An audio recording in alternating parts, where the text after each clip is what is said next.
Hi, everyone. This is a word that the Lord has been speaking to me for the last few weeks, maybe a month. Um, we oftentimes take on other people's offenses, meaning something that was done to your friends, you start getting offended. Something that wasn't even done to you but was done to your friend, was done to your church members, was done to your parents, or done to your children, something that was said about your best friend, and you start taking offense to it. It wasn't even said about you. It wasn't even, you weren't even involved, but because your family was hurting or your family was upset, you got upset. Because your church got upset, you got upset. And so we do that. I've done it before. I know several of y'all have probably have done the same thing.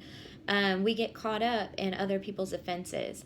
And the Lord was leading me to David. And see, David had an opportunity. Saul was chasing him. Saul was chasing him and his men and were trying to destroy David. And David and Abishai had a chance. They went into the camp while Saul was sleeping, and they had a chance to destroy Saul. And Abishai says, "Let me destroy him. Let me. I won't miss. I'll make sure I won't miss. I will hit him."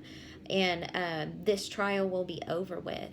And see, these men, they were being hunted, and they were going through a lot of things, and Abishai was offended. And basically, David says, "No, I'm not going to let you kill him. I'm not going to let you harm him. If I have to go through this trial, I'll go through this trial." But he was basically saying, "I'm not going to take up your offense."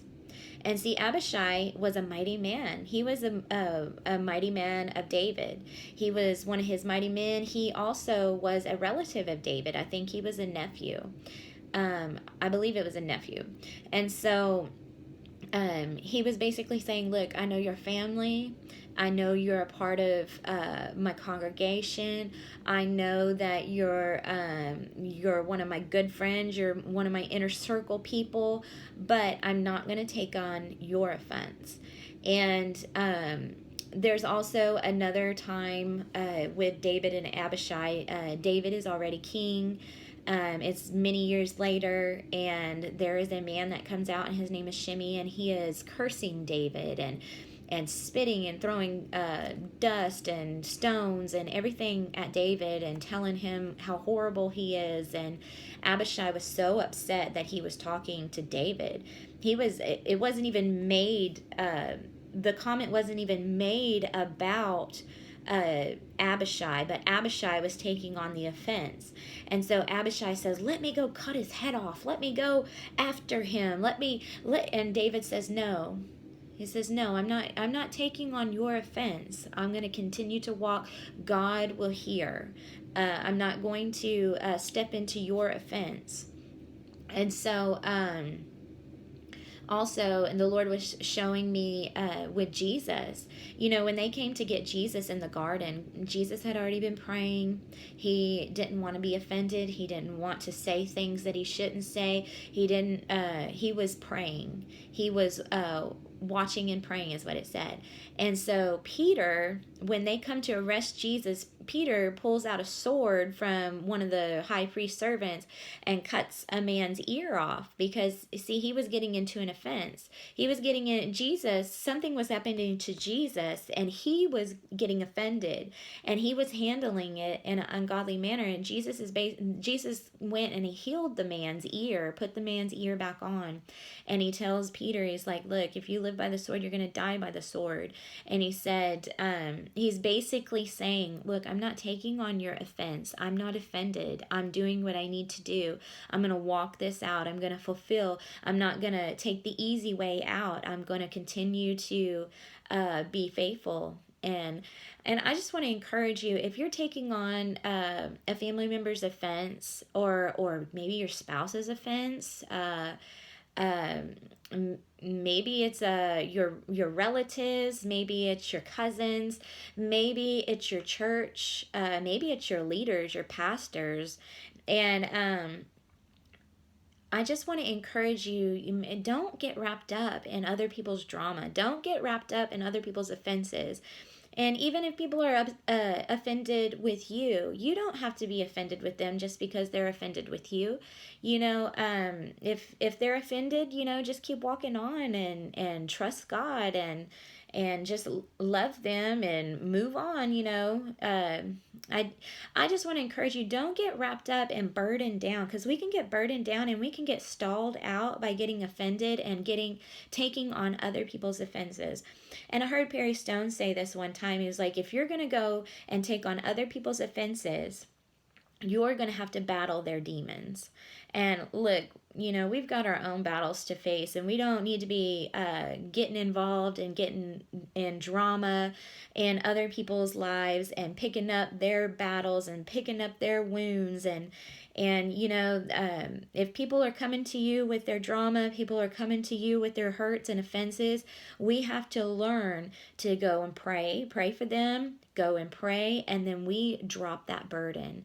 I see so many of the church people just picking up burdens, and then they pick it up and they just carry it and hold on to it, and they hold these offenses, and they feel like they've got to hold people, and that wasn't meant to be so. As an intercessor, you're supposed to go into the prayer closet, pray for them. You might get a burden for them, to pray for them, but then leave it at the feet of Jesus and walk out. We do not have to carry around everybody's burden and everybody's load and everybody's drama and everybody's junk. And as pastors, it's really easy to do when you've got people coming to you telling you this and telling you that. And as leaders in the church, we have to learn not to take on everybody's burden.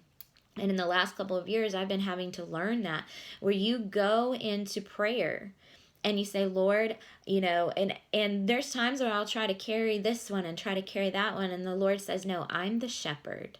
I'm the shepherd. I'm God. You're not God. You can't carry it. You go pray. Stay in your lane. Do what you're called to do. You're not called to carry them. You're called to pray for them. And so go pray for them and then leave it at my feet and walk out of the prayer room, And so many of us are getting caught up in other people's messes, other people's burdens, other people's drama, their offenses, and we're taking it on. And the whole message here really is not necessarily just that, but just don't take on other people's offenses. You don't have to be offended just because your best friend is offended. You don't have to be offended just because your husband or your wife is offended. You don't have to live like that. And you don't have to be like that.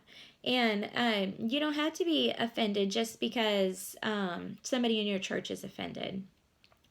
Love them, and just go on. I just want to encourage you. I don't want to see so many people. I see so many people just getting into this where they grab everybody's offense and they are so wounded and hurt, and just they stall out. They quit growing, and because they're holding on to other people's offenses. And so I just want to encourage you, if that's you. And hey, it's been me at times. Get in your prayer closet and just ask the Lord, please forgive me. And Lord, I don't want to carry anybody that I'm not supposed to be carrying. Even some of you mothers are carrying children that are 20 and 30 years old, and you're still carrying them. And it's time to just pray and let them grow up.